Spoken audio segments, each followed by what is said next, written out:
ছিলাম সকলের মাঝে ঈদ আনন্দ একটি উৎসব মুখর পরিবেশে হোক, সেই উদ্দেশ্যেই আমরা এই প্রতিনিয়ত আমাদের প্রাইস এমনিতেই কম, আমাদের প্রোডাক্টের প্রাইস ন্যায্য মূল্যে বিক্রি হয়।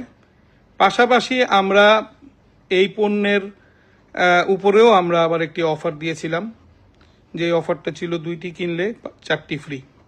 এই 2টি কিনলে 4টি ফ্রি অফারটা দেওয়ার পিছনে একমাত্র কারণ হচ্ছে যে সে 6টা পাঞ্জাবি একা পরবে না, সে তার ভাই বন্ধু আত্মীয় স্বজন বাবা চাচা মামা ফুপা তাদের কাছে বিলি করবে বা গিফট করবে।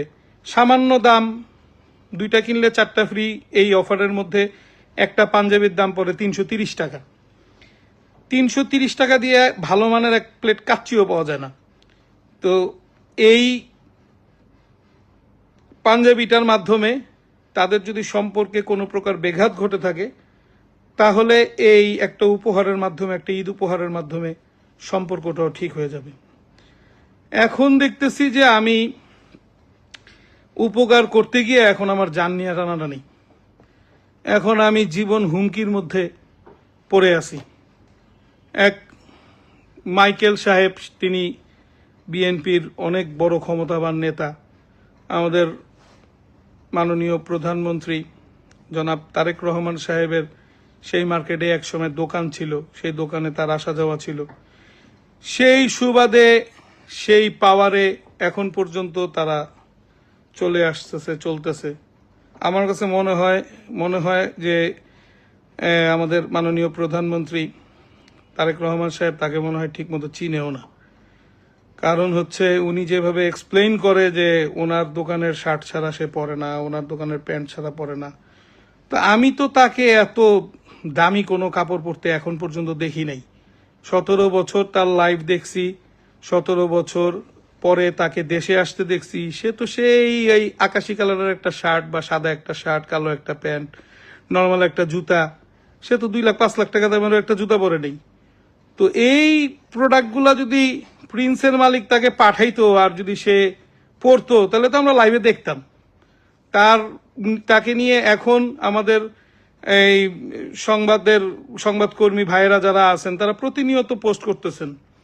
তো আমার কাছে তো কখনোই মনে হলো না যে সে খুব দামি একটা কাপড় পরে আছে। সে তো নর্মাল একজন সাধারণ মানুষের মতোই সে তার চলাফেরা আমরা দেখতেছি প্রতিনিয়ত। তো যাই হোক, এখন লাইভে আসার পিছনে একটা কারণ হচ্ছে গিয়ে যে আমারই এক পরিচিত, ওনারও রিলেটিভ হয়, ওনার কাজিন হয়, সে আমাকে বলতেছে যে এই ঝামেলাগুলো শেষ করো। ঝামেলা তো আমরা করি নাই, ঝামেলা শেষ করো। তুমি কিন্তু মাইকেলকে চিনো না, মাইকেলের হাত কিন্তু অনেক উপর পর্যন্ত। তো আমরা তো ভাই আদার ব্যাপারী, আমরা জাহাজের সাথে টক্কর নিতে তো যাই না। উনি জাহাজ হইয়া উনি আমার মতো আদার ব্যাপারীর কাছে কেন টক্কর নিতে আসলো? কেন উনি আমার দোকানটা এরকম ভাবে জুলুম করে বন্ধ করে দিল? আমরা তো তার কাছে যাই নাই। আমরা যেই টাইপের প্রোডাক্ট সেল করি, সেই টাইপের প্রোডাক্ট যারা কেনে তারা কেউ অহংকারী ব্যক্তি না, এবং তারা কেউ অসৎ উপায়ে ইনকাম করার ব্যক্তি না। আর ওনার কাছে যারা যায় তারা কখনোই আমার কাছ থেকে প্রোডাক্ট কিনবে না।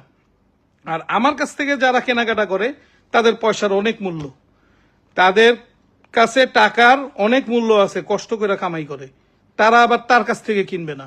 সুতরাং ওনার কাস্টমার বেজ আলাদা, আমার কাস্টমার বেজ আলাদা।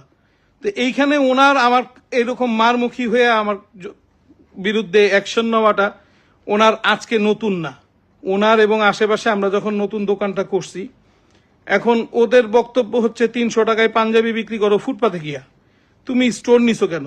আরে ভাই, আমার কস্টিং পরে 240 টাকা, আমি 60 টাকা মুনাফা, এটা তো আমি হালাল ভাবে করতেছি। বরং আমার কাছে মনে হয় আরো 10 টাকা কমায় দিলে মনে হয় ভালো হয়।